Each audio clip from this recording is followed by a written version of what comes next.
حضرت انس بن مالک رضی اللہ تعالیٰ عنہ ارشاد فرماتے ہیں کہ ہم نبی پاک علیہ السلام کی بارگاہ عالی مرتبت میں حاضر تھے۔ اچانک نبی پاک علیہ السلام نے مسکرانا شروع کیا، یہاں تک کہ میرے پیارے محبوب صلی اللہ تعالی علیہ وسلم کے مقدس دانت مبارک ظاہر ہو گئے۔ اور صحابہ فرماتے ہیں جب حضور مسکراتے تو دانتوں سے ایسا نور نکلتا تھا کہ مسجد نبوی شریف کی دیواریں بھی روشن ہو جاتی تھیں۔ حضور مسکرائے تو سیدنا عمر رضی اللہ تعالیٰ عنہ نے عرض کیا کہ یا رسول اللہ صلی اللہ تعالیٰ علیہ وسلم، میرے ماں باپ آپ پر قربان ہو، کس بات پر آپ ہنسے؟ تو نبی پاک صلی اللہ تعالیٰ علیہ وسلم نے فرمایا، میرے دو امتی قیامت کے دن اللہ کی بارگاہ میں کھڑے ہوں گے اور ان میں سے ایک عرض کرے گا، یا اللہ، اس میرے بھائی نے مجھ پر ظلم کیا تھا، میرے اوپر اس نے جبر کیا تھا، تو مجھے اپنا حق اس سے لے کر دیا جائے۔ تو حضور علیہ السلام فرماتے ہیں اللہ تعالیٰ اس شخص سے فرمائے گا کہ اپنے بھائی کو اس کا حق دو، عرض کرے گا مالک میرے پاس تو اب کوئی نیکی بچی نہیں، کہاں سے حق دو؟ تو اب وہ جو مدعی ہے، جو دعویٰ کر رہا ہے کہ میرا حق اس سے لے کے دیا جائے، وہ عرض کرے گا مالک پھر میرے گناہ ہی اس پر ڈال دیے جائیں۔ حضور مسکرا رہے ہیں، جناب انس بن مالک فرماتے ہیں، لیکن اس بات پر آ کر حضور کی آنکھوں میں آنسو آ گئے۔ نبی کریم صلی اللہ تعالی علیہ وسلم فرمانے لگے، وہ بڑا ہولناک دن ہوگا قیامت کا۔ لوگ اس دن تلاش کریں گے کہ کوئی ایسا شخص ہمیں ملے، ضرورت محسوس کریں گے کہ جو ہمارا بوجھ اٹھائے۔ اب وہ شخص عرض کرتا ہے مالک میرے پاس تو کوئی نیکی نہیں ہے، اور یہ کہہ رہا ہے میرے گناہ ہی اس پر ڈال دیے جائیں۔ تو نبی پاک علیہ السلام فرماتے ہیں اللہ تعالیٰ اس مدعی سے فرمائے گا ذرا سر تو اٹھا، جنت کی طرف تو دیکھ۔ تو وہ جنت کی طرف سر اٹھا کر دیکھے گا اور دیکھ کر عرض کرے گا مالک میں ایک چاندی کا شہر دیکھ رہا ہوں جس میں سونے کا محل بنا ہوا، ہیرے جواہرات سے مرصع ہے وہ محل۔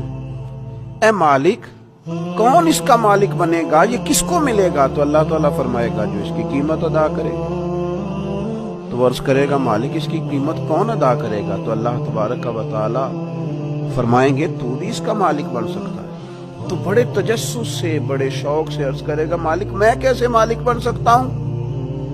تو اللہ فرمائے گا تو اپنے بھائی کو معاف کر دے، میں تجھے اس محل کا مالک بنا دیتا ہوں۔ کر دے معاف اپنے بھائی، درگزر کر اپنے بھائی سے، بھول جا اس کی خطاؤں کو، کچھ دیر کے لیے چھوڑ دے جو اس نے غلطیاں کی، تو معاف کر دے اسے، اور میں اس محل کا تجھے مالک بناتا ہوں۔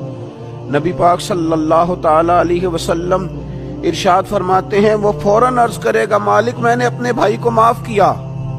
تو اللہ تبارک و تعالی ارشاد فرمائے گا اس کا ہاتھ پکڑ اور پھر اسے جنت میں ساتھ لے جا، گویا میں نے اسے بھی جنت دی۔ یہاں شارحین حدیث نے لکھا ہے کہ یہ جس کو کہا جا رہا ہے کہ اس کو پکڑ کے جنت میں لے جا، اگرچہ اس سے غلطیاں ہوئی لیکن بعد میں اس نے توبہ سچی کی، اس نے اللہ کی بارگاہ میں گڑ گڑا کے معافیاں مانگی، اس نے کوشش کی حق ادا کرنے کی، لیکن اگر کچھ کمیاں رہ گئیں تو چونکہ سچا تھا، ادا کرنا چاہ رہا تھا، کچھ باتوں پہ پہنچ نہ سکا، تو آج اللہ تبارک و تعالی اس کی طرف سے لوگوں کو صلہ عطا کر رہا ہے۔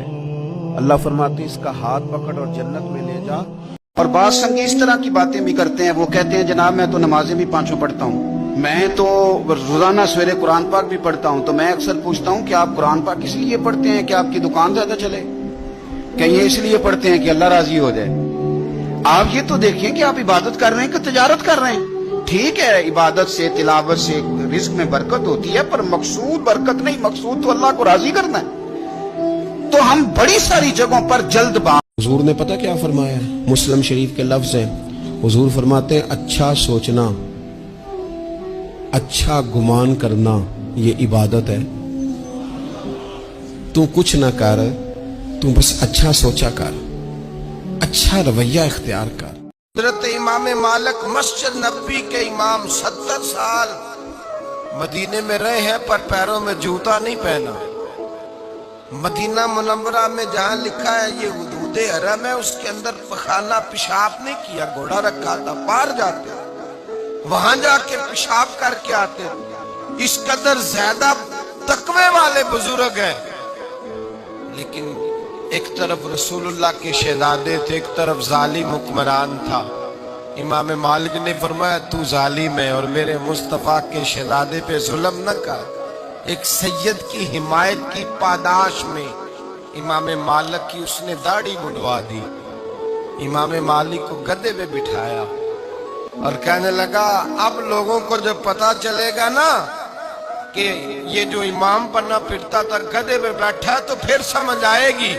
کہنے لگا جو پہچان گیا نا امام مالک ہے وہ پھر دوبارہ تیرے پیچھے نہیں لگے گا۔ امام صاحب فرمانے لگے تو مجھے بٹھا تو صحیح۔